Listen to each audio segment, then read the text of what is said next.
hollow feast. The Appalachian Mountains are full of secrets. They stretch like a broken spine across the land, their ridges sharp and unforgiving, their valleys deep and smothered in mist. I had always thought of them as beautiful, timeless, a place where old songs and forgotten families lingered. But beauty is often the mask of something older, something waiting. I learned that in a town I can barely bring myself to name, hidden deep between two ridges where the sunlight never seemed to reach. It was there that I first heard of the feast. The journey into the valley was slow, the road little more than a strip of gravel twisting down through the trees. The canopy was so dense that even at midday it felt like dusk. The air was damp, almost soupy, carrying the sharp bite of pine resin mixed with the sweeter, heavier scent of something rotting far beneath the leaves. My tires crunched across loose stones, and every so often I thought I saw a figure slip between the trunks. But when I looked again, the woods were still. The town itself was a husk of what it must have once been. Rows of houses slumped against one another like weary bodies, their roofs caving inward, porches sagging under their own weight. Windows gaped empty, some covered with nailed planks, others stuffed with cloth that had long since grown mold black. A church leaned crooked at the far end of the main road, its bell tower cracked, the iron cross at its peak twisted like a broken limb. And yet, for all its ruin, the town was not dead. Smoke curled faintly from chimneys, threads of gray rising into the heavy air. Doors creaked open and shut, though I never caught sight of who moved them. The silence was total, broken only by the dry rasp of insects hidden in the weeds. The smell grew stronger as evening sank across the valley. It was a smell of meat, rich, greasy, and burned at the edges. It clung to my clothes, seeped into my skin, and the deeper I walked into the hollow, the more suffocating it became. By the time I reached the square, my stomach churned, torn between hunger and revulsion. The square was little more than a clearing of broken cobblestones, weeds sprouting between them. At its center stood a long table made of rough-hewn wood, so old the boards had darkened to near black. It stretched almost the entire width of the square, supported by stumps of trees driven into the earth. Upon that table, I saw the remnants of a meal, or perhaps preparations for one. Plates carved from stone, chipped and worn. Bowls of clay that looked as though they had been dug straight from the ground. And food. Piles of it. There were loaves of bread, but they were hard as rock, their crusts split and blackened. There were heaps of meat, steaming faintly though no fire burned nearby, their surfaces glistening with fat that dripped onto the table and ran like wax. Fruits sat in bowls, their skins puckered and wrinkled, but when I leaned closer I saw that the inside still pulsed faintly, as though alive. The smell was overwhelming. Sweet, rancid, metallic. It filled my lungs until I gagged, but even as bile rose in my throat, another part of me, the part buried deep in hunger I hadn't known was there, longed to reach out and taste it. That was when I heard the chairs. They scraped across the stones, one after another, a slow grinding sound that made the hairs on my neck rise. Around the table, figures began to appear, one by one, sliding out of the shadows as if peeled from the darkness itself. They were thin, gaunt things, their limbs impossibly long, their faces stretched and pale. Some still wore remnants of clothing, flannel shirts rotted into threads, dresses that hung like spiderwebs, but most were little more than bone wrapped in parchment skin. They moved with a ritualistic grace, taking seats at the table without ever lifting their heads. Their hands were skeletal, fingers too long, and as they settled into place, they reached for the food. The sound of eating filled the square. It was wet, tearing, sucking, gnashing. Teeth clattered against bone, jaws snapped, lips smacked. Grease splattered against the table as claws dragged meat into mouths that opened too wide, jaws dislocating with a crack. Bread was crumbled into dust between fingers, yet when they lifted it to their mouths, it was swallowed as though fresh and soft. Fruits were torn apart, their pulsing cores devoured with greedy slurps. I stood frozen, unable to move, unable to breathe.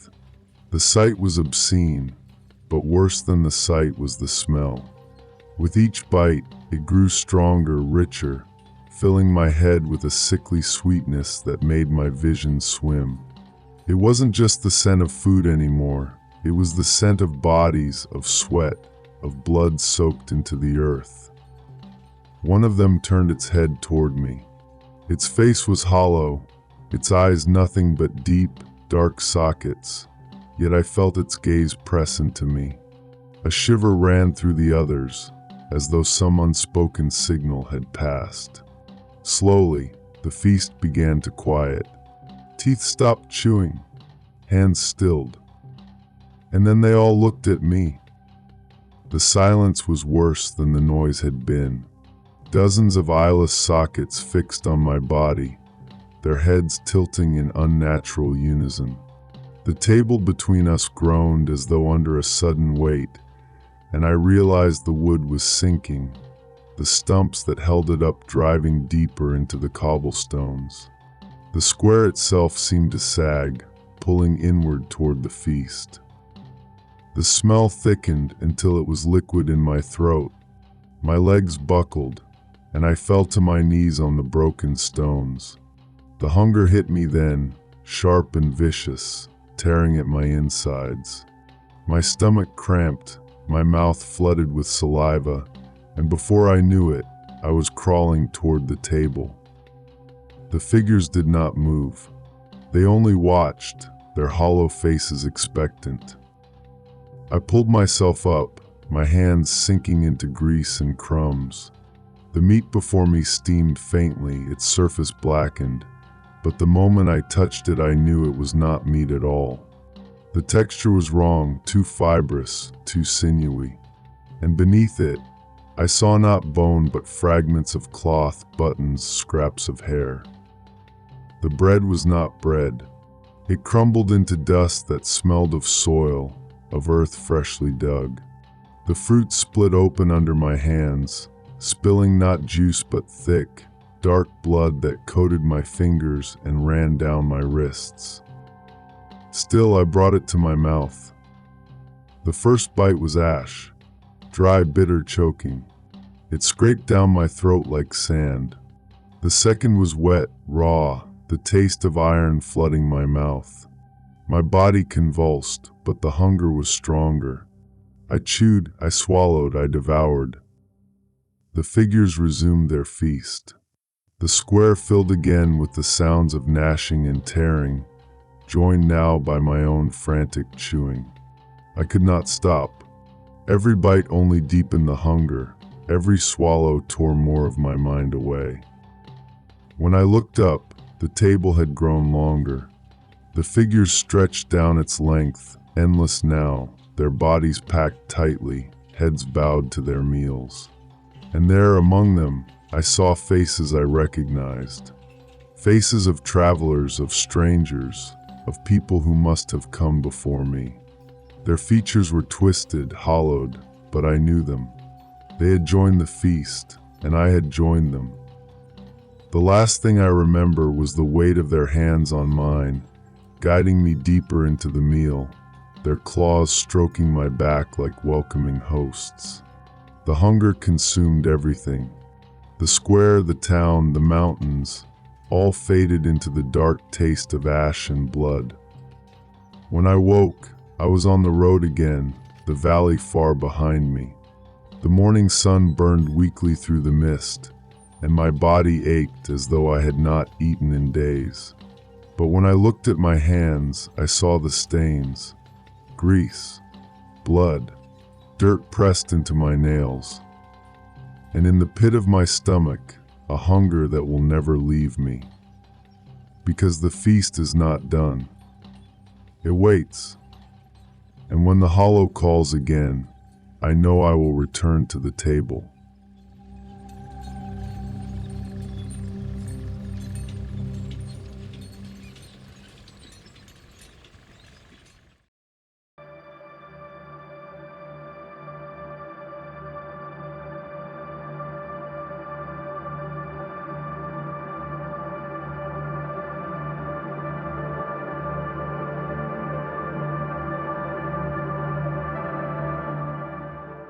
The murmurs of Cypress Marsh. There are places where the earth feels thinner, where the line between land and water, between silence and sound, blurs until it becomes something else entirely. I learned this when I came to Cypress Marsh. The marsh stretched out in every direction like a drowned world. Water spread in black pools, shallow but endless, reflecting the sky in a distorted shimmer. Tall cypress trees rose from the water with swollen trunks, their roots clawing outward like gnarled fingers frozen in the act of dragging themselves onto dry land. Draped from every branch was a curtain of moss, gray and heavy, swaying even when no wind stirred. It hung like shrouds, muffling the world into a constant hush. The air was thick, heavy with moisture, each breath tasting of iron and decay. A stench lingered everywhere, not just the rot of vegetation but something sweeter, cloying, as though flesh had been left too long in stagnant water. Mosquitoes clouded in black halos around my head, their whine constant, their bites burning into my skin until I felt raw. There was no path through the marsh, only patches of half-sunken ground that shifted beneath my weight. With each step, mud sucked at my boots, pulling, gripping, reluctant to let me move forward. The sound of water gurgling underfoot was constant, broken only by the distant cries of unseen birds, their calls sharp and unnatural, echoing far longer than they should have. But the strangest sound was the one that seemed to come from the water itself. At first, it was only a murmur, low and steady, like the hush of reeds brushing together in the wind. Yet the longer I stood in that drowned silence, the clearer it became. The water carried voices. They rose and fell like chanting, too muffled to understand but too steady to be imagined. Each ripple across the black surface seemed to carry the sound toward me, each ring spreading like a message across a mirror. The marsh was not silent. It was speaking. The deeper I went, the more the world seemed to dissolve. Land was swallowed by water until I stood surrounded by cypress knees that jutted upward like bones, their surfaces slick with slime. The moss pressed down from above, thick enough to blot out the sky. Light dimmed to a gray twilight, though the sun had not yet set. The air itself felt dense, pressing into my chest, slowing my movements until every breath came heavy. Shapes clung to the trees. At first I thought they were natural growths, moss twisted into knots. But when I drew closer, I saw them for what they were. Bundles of sticks lashed together, crude figures bound in human form. Some were strung high in the branches, their twig arms spread wide. Others floated half-submerged in the water, their bodies bloated with algae, their stick heads tilted just enough to watch me pass. Each one bore marks carved deep into the wood, symbols etched with precision, their grooves packed with something black that glistened even in the dim light. They were offerings, or warnings. The murmurs swelled as I entered their circle, the sound curling around me like breath against my neck. It was not one voice but hundreds, overlapping, rising in a tide of words I could not understand. The water rippled without cause, dark rings spreading outward until they broke against the trees. My skin prickled, my heartbeat sinking into the same rhythm as the voices. The marsh was listening. In the distance, I saw the shape of a structure. Half hidden by moss and trees, it rose from the water like the husk of something ancient. Its walls leaned, sagging inward as though ready to collapse, its wood blackened with age and moisture. A chapel, perhaps, though stripped of anything holy. Its steeple had long since fallen, leaving only a jagged point that clawed at the gray sky. The water deepened as I approached, rising past my knees, cold enough to numb the skin. I felt things brush against me, slick shapes gliding beneath the surface, brushing my legs, retreating just as I tensed. The murmur of voices grew sharper near the chapel, no longer distant but pressing, curling inside my ears as though spoken directly into them. The doorway was half submerged. I ducked beneath the moss, pushing into the darkness inside. The air within was heavier still, thick with mildew and something fouler. The floor was flooded, the water reflecting the broken rafters above. Along the walls hung more of the effigies, these far more detailed. They were woven with reeds and moss, their heads stuffed with mud, their arms twisted as though frozen mid-struggle. Some had faces carved into their stick skulls, grotesque, jagged visages that sneered through the dim light. At the far end stood an altar. It was not built from stone but from roots, twisted cypress knees pulled together into a mound. Upon it lay objects half rotted and half sunken, bones bleached pale, glass jars clouded with stagnant liquid, feathers clumped with blood, and at its center, a shape bound tight in layers of moss and reeds, its outline unmistakably human. Its head tilted toward me, though it had no eyes, no mouth, only a hollow cavity where a face should have been. The murmurs filled the chapel, rising until the walls seemed to vibrate with them. The water beneath me rippled, the surface shattering into countless circles that spread from where I stood. I felt the sound inside my chest, inside my skull, as though it were not heard but planted. My vision swam, the rafters bending overhead, the effigies on the walls shifting subtly, leaning closer. The bound figure on the altar moved. Not much, only the faintest twitch, as if something within strained against its bindings. The reeds creaked, water spilling from its moss-wrapped chest. The hollow cavity of its face deepened, widening into a blackness that stretched far beyond the shape itself. The murmurs no longer came from the water, or the trees, or the air. They came from that void.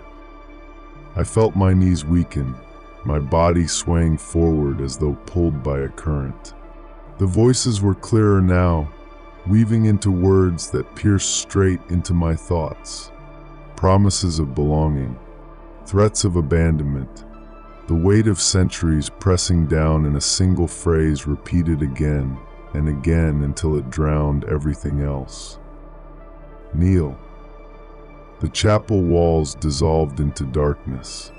The water rose around me, past my chest, past my throat, filling my mouth with its stagnant taste. I tried to move, but the roots wrapped around my legs, pulling me down.